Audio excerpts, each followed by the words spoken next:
in 2011. In her spare time, she competes in triathlons, also enjoys participating in all sports, and volunteers her time in the service organization. After Celeste, we will have a musical number by two of our graduating nursing students. Hannah Heyer from Omaha, Nebraska will sing When You Believe. She'll be accompanied by Samantha Curtis, who is from Bonners Ferry, Idaho. Celeste, I'll turn the time to you.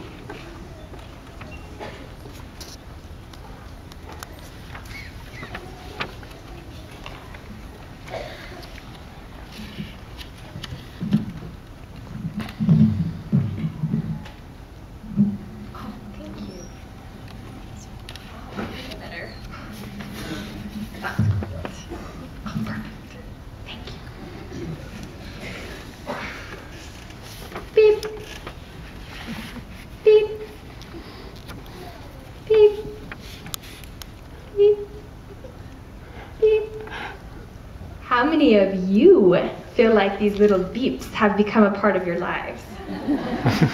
Even after I leave the hospital sometimes, I feel like the beeps follow me home.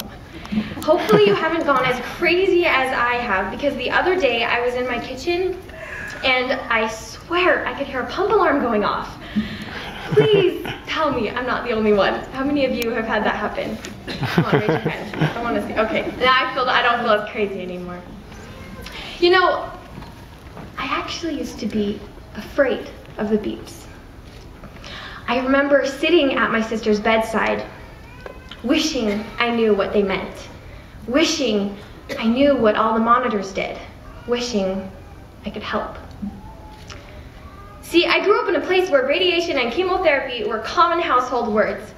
My sister Shantae was fighting a long war with a rare form of bone cancer, Ewing sarcoma. Our family life revolved around Primary Children's Medical Center. It became Shantae's home, school, and playground for much of her childhood. I have seen her life hang by a thread, and I have seen her recover under the hands of doctors, nurses, and medical personnel.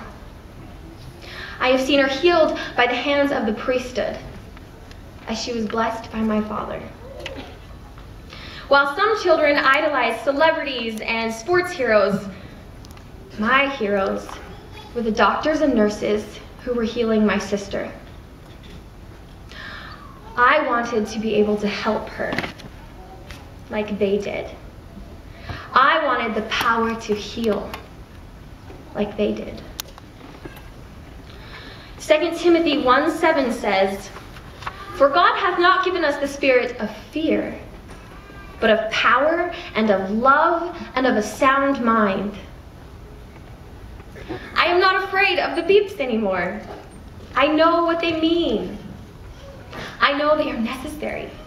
They alert us if a patient might need help. They remind us to pay close attention to those in our care. So if we even hear them when we are not there, we'll know we are very attentive nurses. Do not fear to do the little things that can help in big ways. We can take the time to be there for our patients, whether it be checking an IV line or offering a listening ear or explaining what is happening to them.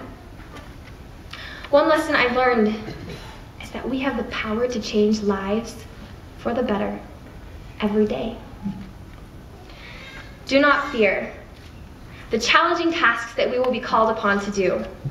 When the time comes, we will remember what we've been taught, like how to help in a code, or how to flush a chest tube, or how to manage all the IV drips and medications. One lesson I have learned is that we are capable enough to make a difference with the Lord's help. We have a sound mind and the power to succeed, to triumph over the challenges we will face. Do not fear to love. During one of my first shifts of my capstone, I took care of a little boy who was developmentally delayed. He was 4 years old, but he was tiny and fragile. He was really anxious and he could not lay still. His cords kept getting all tangled in his crib, and I could just tell he wanted to cry. But he couldn't because he had a tracheostomy, so no air was passing through his vocal cords. I tried for hours to comfort him and keep him from getting tangled in all the wires and tubes. Then his feeding tube started to leak and his feeds ended up all over his crib. While we were changing the sheets, my preceptor asked if I would hold him. I wrapped him in a soft fleece blanket as she handed him to me. As soon as he was in my arms, he became calm and he began to breathe more easily. All he needed was a kind touch and a soothing voice. I held him in the position that he preferred, which was one leg straight out and the other one was curled up tight and his head was cocked in a sideways position.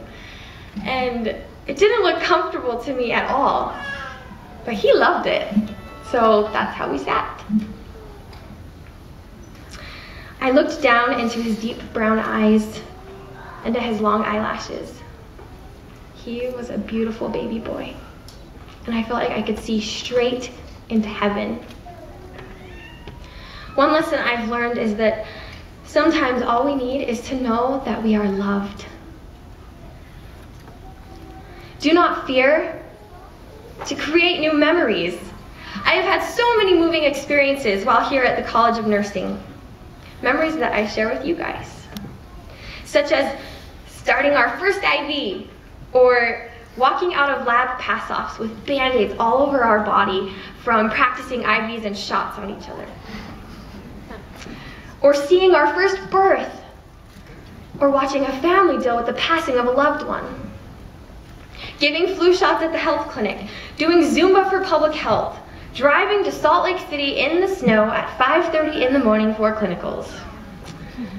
Doing the chicken dance, or getting shot with a squirt gun in Professor Leslie Miles' psych class to help us remember the nucleus accumbens. Don't worry, I won't forget.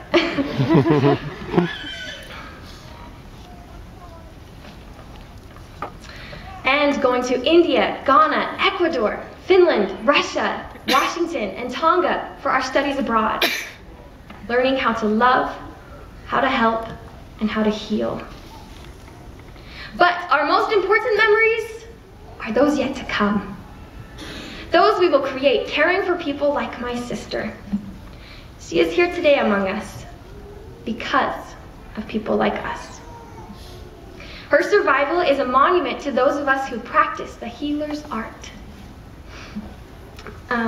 The service we give can change lives.